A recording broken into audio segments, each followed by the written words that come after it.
You know, one of my biggest regrets as a kid was never playing the actual Club Penguin online video game. I never got a chance to play it growing up. I remember it. I remember how cute the penguins were. I remember the cute little puffles and everything, but I never actually got a chance to play it. And I never will, because Club Penguin is unfortunately a non-existing franchise anymore, and unfortunately it doesn't look like Disney is ever going to bring it back.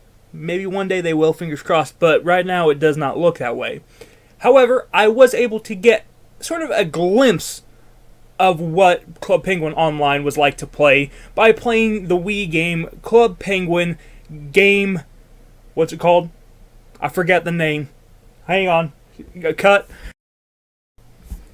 Club Penguin Game Day. That is what I call a horrible way to start a video. Okay, so Club Penguin Game Day is a mini game style video game on the Wii. This is actually my first Wii review. And it's a pretty fun game, and it's the closest I'm ever going to get to playing the actual Club Penguins video game. And it's pretty cool because as soon as you turn on the game, it asks you if you would like to use Wi-Fi to connect your account.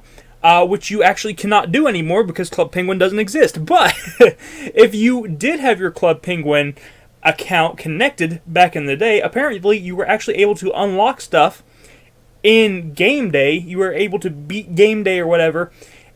And that stuff in Game Day, your accomplishments and everything, the things you unlocked in Game Day, it would transfer over to your actual Club Penguin account. And I think that's a pretty cool idea. You don't really see stuff like that these days. And I wish that we would see more stuff like that. That's pretty cool. But unfortunately, these days it's useless.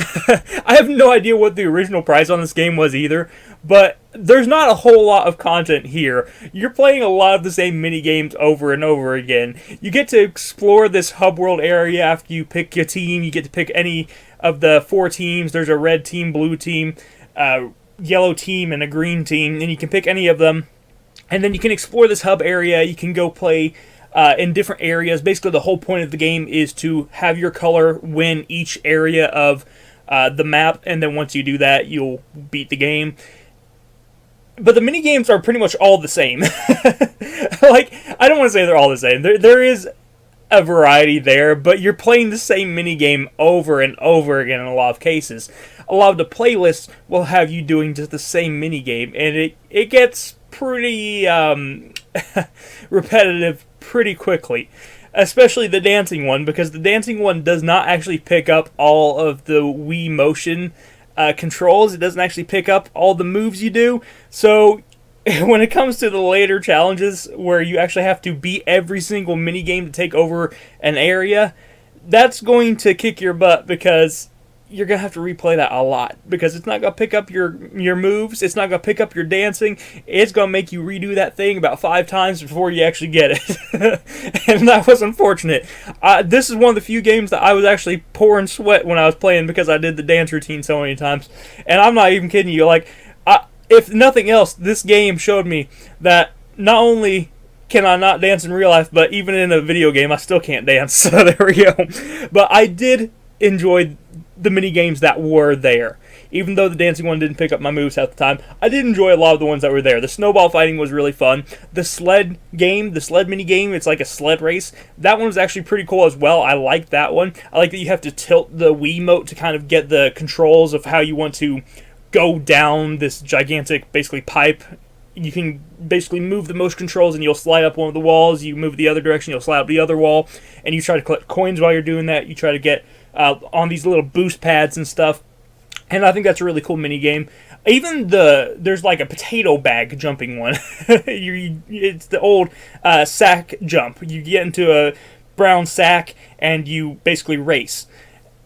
There's that in this, and it's actually pretty fun. You're shaking the controller constantly, basically trying to make your character go faster by shaking the controller.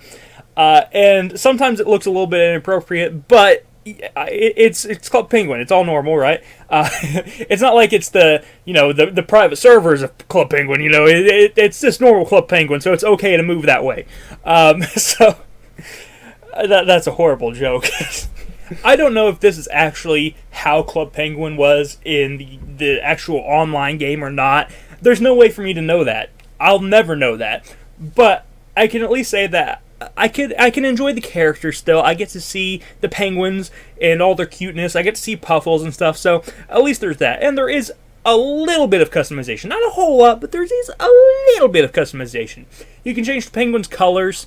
You get a few options of outfits, not very many.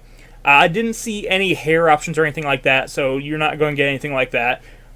But you can pick, different eyes, different mouth shapes and stuff, and that's about it. It's pretty bare bones in terms of customization, but at least there's a little bit there.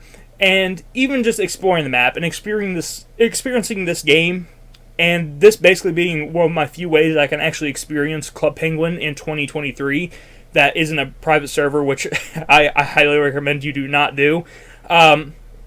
Even though this is really my only way to experience Club Penguin, I still enjoyed it. I still think it's worth picking up, especially because this game is really cheap. It's like $7 usually, and what's there is fun. There's a lot of fun mini games. Yes, they're repetitive, but if you are nostalgic for Club Penguin, it's worth picking up just to kind of take a trip back in time and see Club Penguin once more. Even though it's probably not how the real Club Penguin Online is, hey, you know what? It's something. At least it's some sort of Club Penguin thing that you can still access today. And there's a couple of DS games as well, so keep that in mind. There's still a few ways to enjoy Club Penguin in 2023 that don't involve shady private servers. I cannot say that enough. Please be careful with the actual private servers that these people are starting. In fact, I'm going to leave a link to a video down below from me, Mutahar, some ordinary gamers, about why these private servers can be very risky, and you should not let your kids and even yourself, you should not be on these private servers. They are not good. There's a lot of bad people on these servers, and there's sometimes even bad people who run these servers. So I'm going to leave that link down below if you want more information on that, and just more information on how to stay safe away from those Club Penguin servers. So there's that. But overall, I want to try to keep this video lighthearted, but I want to throw that out there. Be careful with any private server at any time. But thank you guys. I hope you enjoyed this video. If you did, hit like button, subscribe button down below. My name is K Lumity. It's been my pleasure to talk about Club Penguin with you guys, and it's been my pleasure just to make another video for y'all, and I hope that you tune in for the next one. You have a fantastic day. Bye-bye.